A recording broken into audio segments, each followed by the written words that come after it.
another word slide coming up here.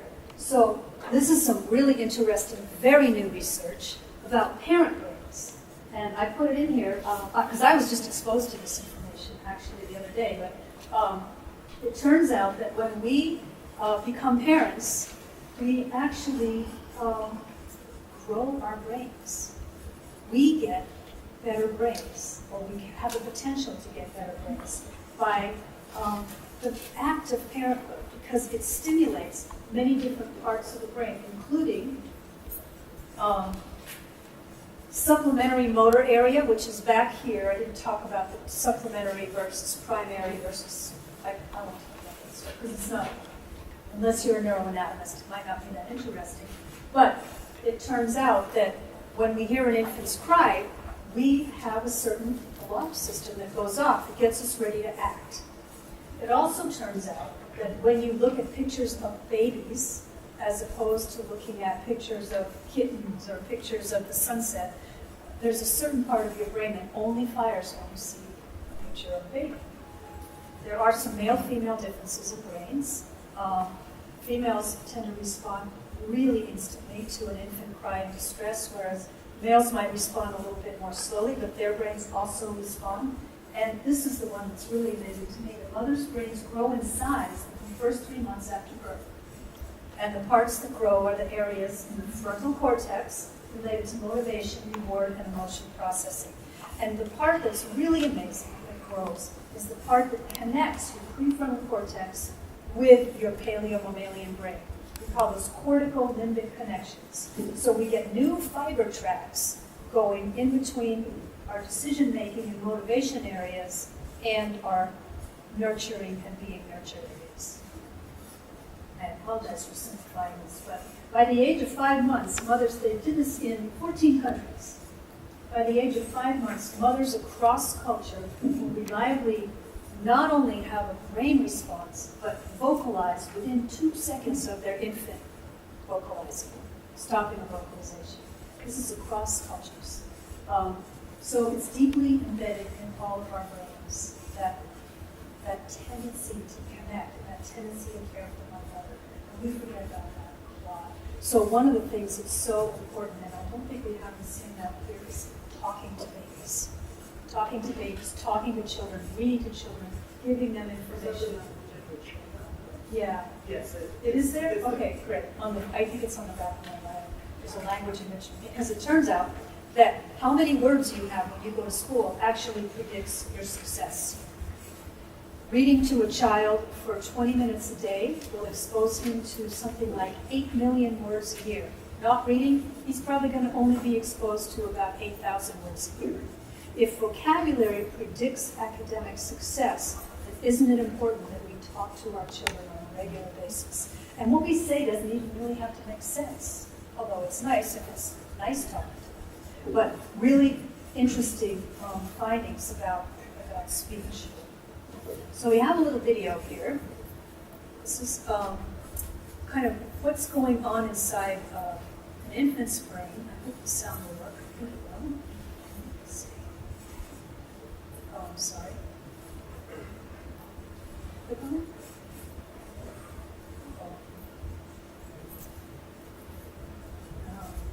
Any ideas? You're a tech guy? Oh, there it is. Okay, sorry.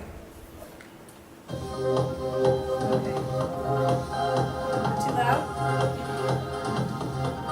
This is a really nice synopsis of everything I just said. A lot of people think that not much is going on inside a baby's brain. They figure a baby is just laying there crying.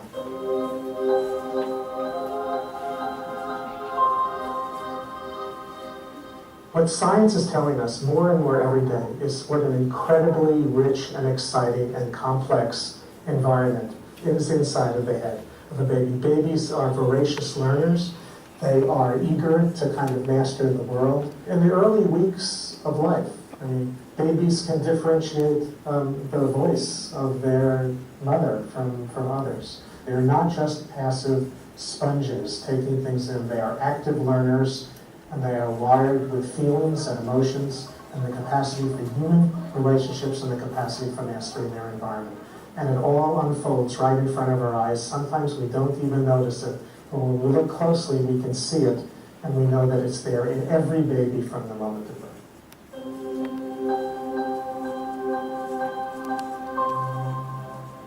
It's a very exciting time to be studying brain development in children, largely because the technology has improved so dramatically over the last 20 years that we can now peer inside the brain of a young baby or a young child and not so much tell what they're thinking as much as tell what's going on in that brain. So we can look at the brain's metabolism, the brain's electrical activity, the brain's magnetic activity. All of these things are within our grasp.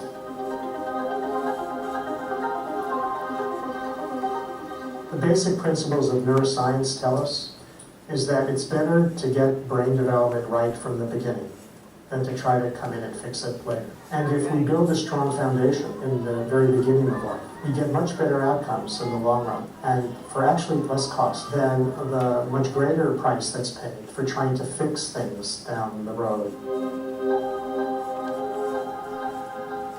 There are certain experiences that are common to children throughout the world when they're born. They expect to have food. They expect someone to take care of them if they're emotionally upset or if they're physically harmed. We assume that children who have those experiences will grow up, for the most part, just fine. What we're worried about are children who don't have those experiences. Children who live in slums or live in institutions or parts of the world where there's a war raging or where parents abuse and neglect them.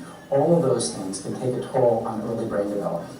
And so what we need to pay attention to are children who live in these adverse circumstances and see to it that we can either change their environment by modifying, for example, how their parents take care of them, or getting those kids out of those environments and putting them in good ones.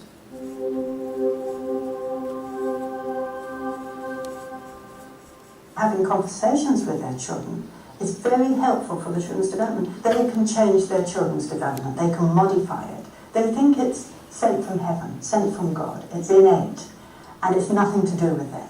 It is everything to do with you, and that you can make an enormous difference to the development of your child. Most parents want the best for their child, and once they understand that, they're off. They can make a big improvement to their child's development, even though they themselves can't read and write.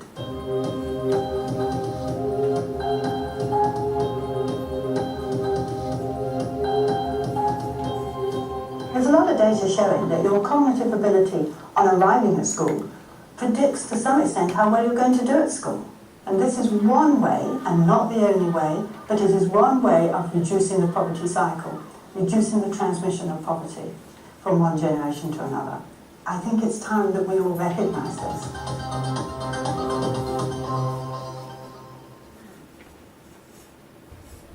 So I know that the parents who might really most need to hear this message are not parents who would come to the talk on parenting and brain development. I realize that.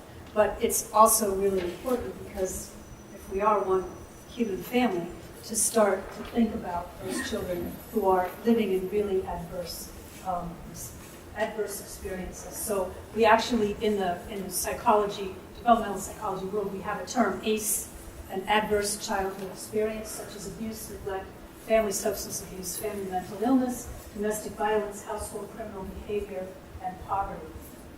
And the reason it's so tragic is that you have these adverse childhood experiences, which leads to brain impairment, which leads to high-risk behaviors, which leads to adverse childhood experiences. So it's one big cycle. So the kids who take the highest risks are the ones whose brains have not developed properly. Really important thing to remember. So, sorry, I just said what I said, but anyway. So, important to recognize that stress, our bodies are basically the same as they were back when we lived in caveman times, and we respond to a psychological stressor in the exact same way that we would have responded to a saber-toothed tiger running after us in the bush. So the brain, one thing it doesn't do well is it doesn't differentiate between psychological stressors and physical stressors. So that means we have to have some skills for being able to manage stress, because most of us don't have saber-toothed tigers running after us.